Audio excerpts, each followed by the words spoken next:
Boa noite a todos. Nós iremos iniciar o estudo do conceito de socialismo, que seria a antítese proposta ao conceito de capitalismo. Ideia sistematizada por Karl Marx e Friedrich Engels no final do século XIX, início do XX, dentro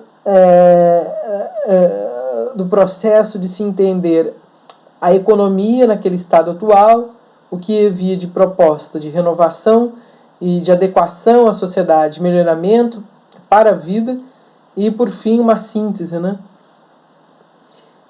Pensando as fases do processo de entendimento, de compreensão e de sistematização científica do que era o socialismo, é pensar que no final do século XIX, pós a Revolução Industrial, o surgimento do socialismo na Europa trouxe consequências para o desenvolvimento urbano e social do indivíduo e o homem que habitava aquele momento, aquela história, naquele local, naquela região.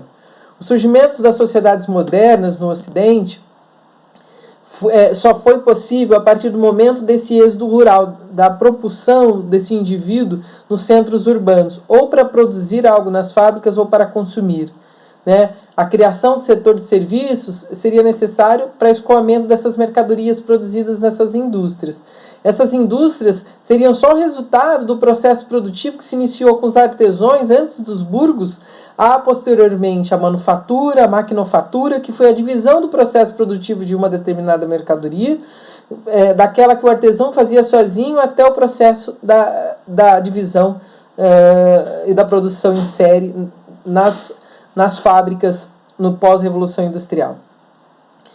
Haviam péssimas condições de trabalho, afinal de contas não havia infraestrutura, não havia esgotos, não havia rede de iluminação, tampouco moradia salubre para esse trabalhador, né? Eles estavam adequando ainda e organizando e planejando as cidades junto ao desenvolvimento da indústria. É daí que vieram o surgimento de tantas doenças, febre tifoide, e outras doenças que surgem até por uma questão da inadequação do local de moradia, né? A grande quantidade de pessoas morando no mesmo lugar. O esgoto também, não? O escoamento daquilo que sai da casa, não só o que entra. Então, pensando no socialismo, a função coletiva dos meios de produção era o objetivo do trabalhador, do proletariado. Proletariado vem de prole, filhos. Esse filho, o nome deriva desse menino que iria substituir o pai ou a filha na fábrica posteriormente ao seu falecimento, né? O homem assalariado, esse proletariado, a palavra sal deriva lá, salário de sal. Os soldados romanos nas guerras, né? No período pós século II, III depois de Cristo, eles recebiam, durante as guerras, sal como parte da remuneração para desidratar os alimentos que eles carregavam, afinal não havia geladeira. O objetivo desse trabalhador, desse proletariado, era fazer com que os meios de produção se tornassem coletivo e influenciar que o Estado fosse o agente hegemônico nesse sistema, criando uma sociedade igualitária, comum, né? Então, daí pensar que o socialismo seria apenas uma continuidade do capitalismo, um melhoramento do sistema econômico para a atual conjuntura ou sociedade ao qual vivia naquele ambiente, naquele período, naquela época.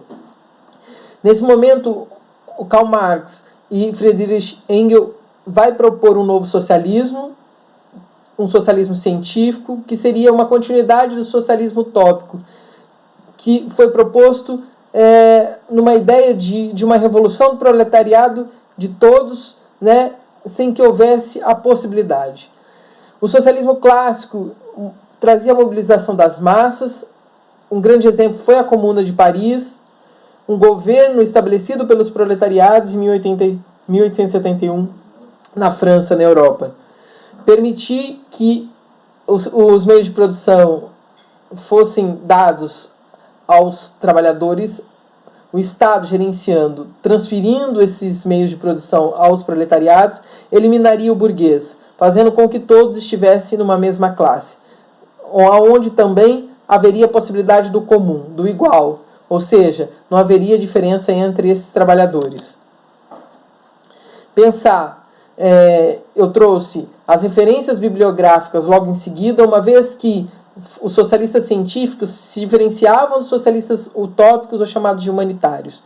Eles eram menos sistemáticos nas suas classificações. Os seus objetivos eram mais humanos, né? Os socialistas científicos eles trouxeram uma sistematização de ideias pensando o processo produtivo, a mercadoria, a mais-valia, que é o valor ganho com a superprodução dessas mercadorias, o valor agregado a esse produto, né, o preço, o lucro. Então, qual é o trabalho empregado que vai dar o preço dessa mercadoria? Qual o lucro ganho, né?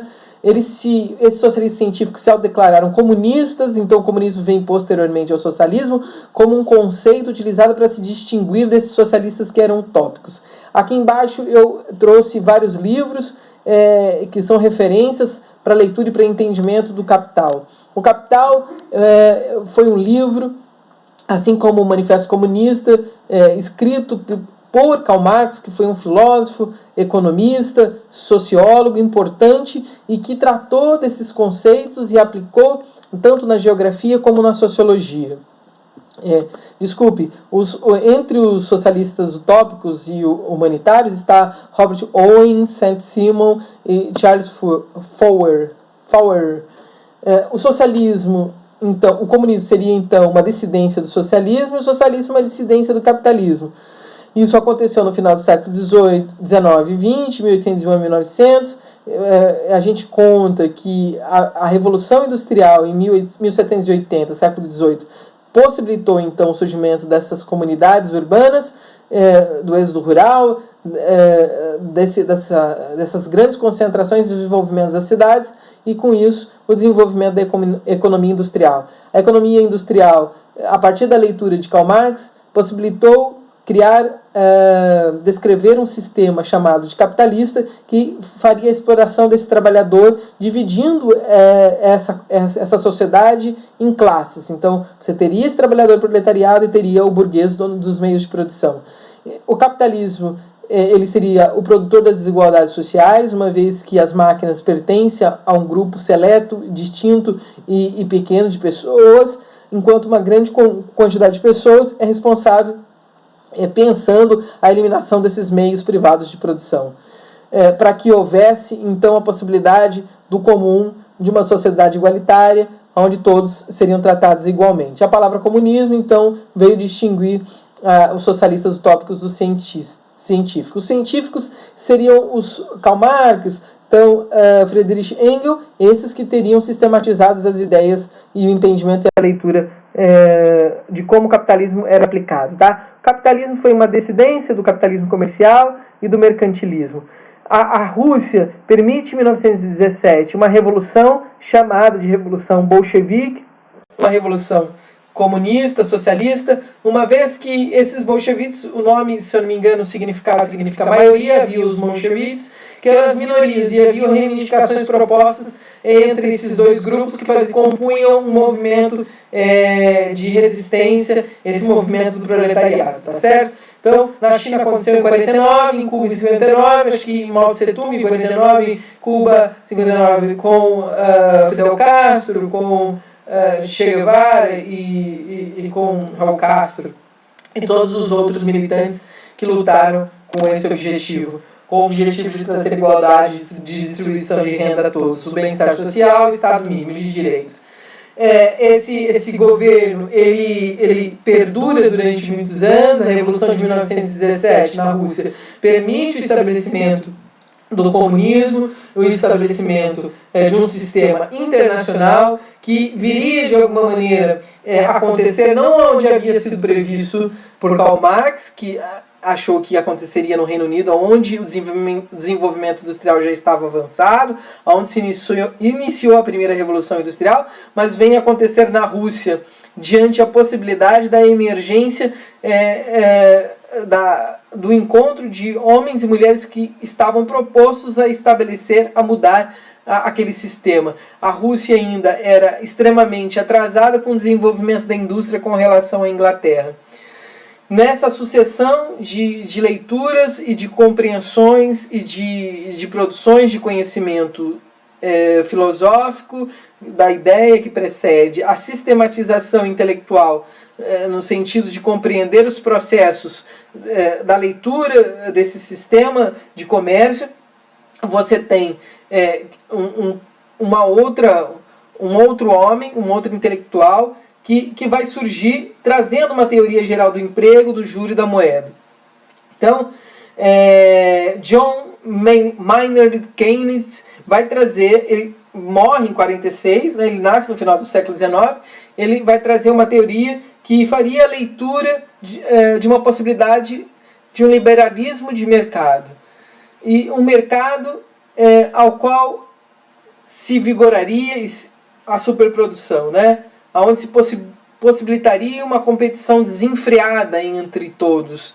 O Estado, que como regulador, era regulador das relações econômicas e também é proposto que seja eliminado, uma vez que os meios de produção foram transferidos para a mão do proletariado, nesse momento ele vai voltar a perder a sua força.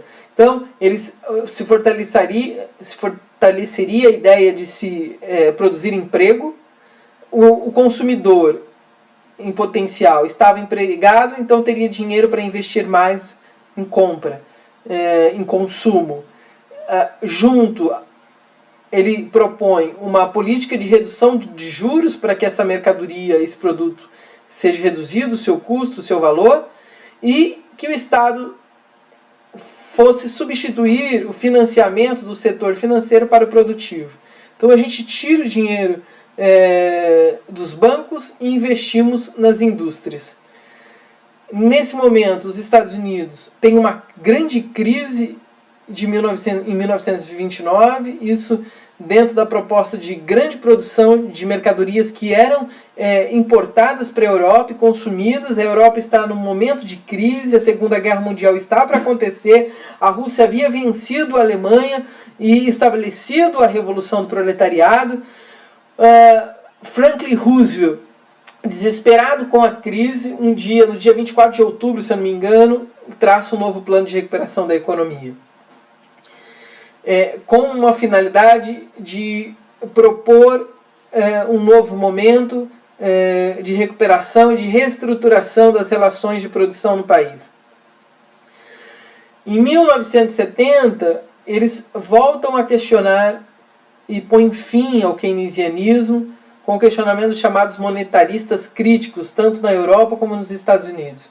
Esse sistema de governo proposto por Keynes, ele vigorou até 70 aproximadamente. Então, lá desde do final da proposta do socialismo, né? Na verdade ele emerge junto, o socialismo, o comunismo sendo estabelecido na Rússia, os países se unindo, a Comunidade dos Estados Independentes, a União Soviética, essa força que vinha propondo um novo sistema, novos moldes de produção, e o avanço da tecnologia que crescia no final do século XIX, perde com as grandes guerras. As guerras surgem por decorrência da partilha da África e dos países que iam sendo descobertos, né, pelo egoísmo dos países que descobriram esses territórios, não quiseram dividir com outros países da Europa. Então, vence uma força tremenda de luta e de representação simbólica dos países que poderiam ter força para dizer: eu tenho muita tecnologia, eu tenho muito conhecimento científico, eu tenho a força bélica, ou seja, de guerra, eu possuo maior conhecimento da dimensão do universo, do mundo, e nós chegaremos primeiro ao espaço, à Lua, e assim se instituiu uma guerra tremenda de ideias e de forças e de ameaças entre a Rússia, que tem uma dimensão continental maior ainda do que a representação dos Estados Unidos, que estaria sendo uma outra força representativa de um outro modelo de sistema econômico, que seria o capitalismo.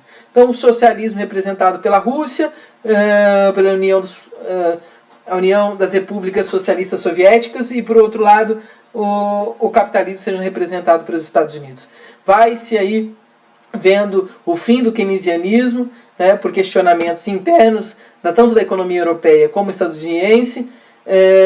Você tem um neoliberalismo, uma proposta que vem posteriormente àquilo que havia sido proposto tanto por Adam Smith e depois por Keynes, uma vez que você tem uma economia que pensa, de alguma maneira, traz um liberalismo clássico que é uma vertente que visa também o lucro. O Keynes, ele propõe, de alguma maneira,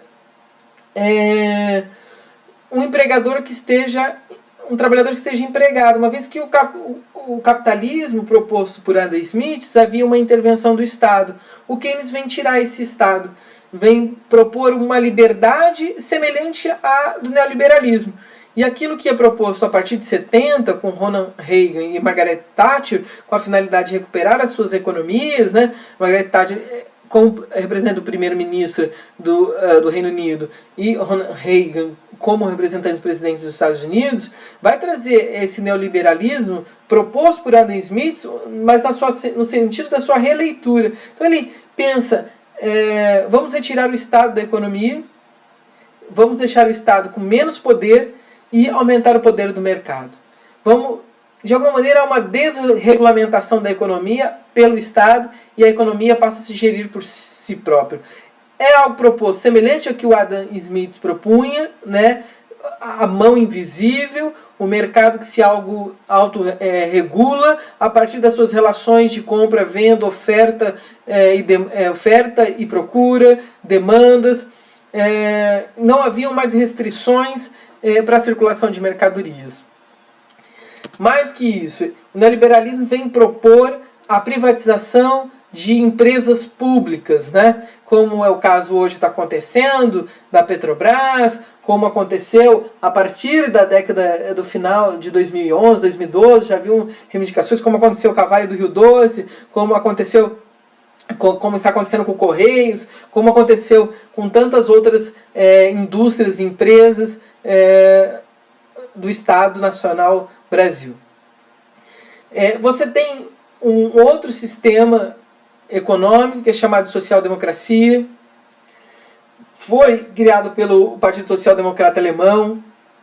São correntes marxistas.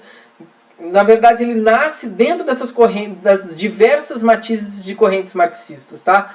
A Revolução Bolchevique de 1917 era uma dessas dissidências. Foi um socialismo russo e a Revolução aconteceu depois de outras tentativas, acho que se não me engano em 1905 ou 1909, tentativas de revolução que foram culminar na grande Revolução do Proletariado em 1917. O rompimento entre os democratas alemães e os seguidores de Lenin, por defenderem maneiras diferentes de se chegar ao poder, fizeram com que surgisse esse sistema. Eu acredito muito fortemente nessa parceria entre o Estado e entre o trabalhador, entre os donos do meio de produção. Acredito na social-democracia. A classe proletariada, ela poderia alcançar o poder por meio da democracia representativa. É um novo modelo, né? As eleições, elas passam a ser instituídas. Os partidos surgem, né? São instituições democráticas diante a ideia de liberdade. A permissão do lucro e a prática do mercado, ela teria uma nova roupagem. A finalidade seria financiar também a vida social, né? O terceiro setor, as ONGs. Eu acho que esse conceito não havia sido criado, mas havia uma necessidade de se investir na causa social. O Estado seria apenas o regulador das relações econômicas. Se o Estado é regulador, significa que quem vai estabelecer o Estado, os homens que representariam esse Estado, seríamos nós. Então aí estaria também um ato democrático. O welfare state seria o Estado do bem-estar social. A ideia proposta seria essa. Uma política de forte tributação sobre as grandes riquezas, como é proposto ainda hoje. E um estado de bem-estar social a esses trabalhadores, a essa sociedade civil. Haviam países pioneiros nessa dissidência, a Suécia, a Noruega, a Inglaterra, a Dinamarca, a Alemanha. Isso já era sugerido desde o início do final do século XIX, né?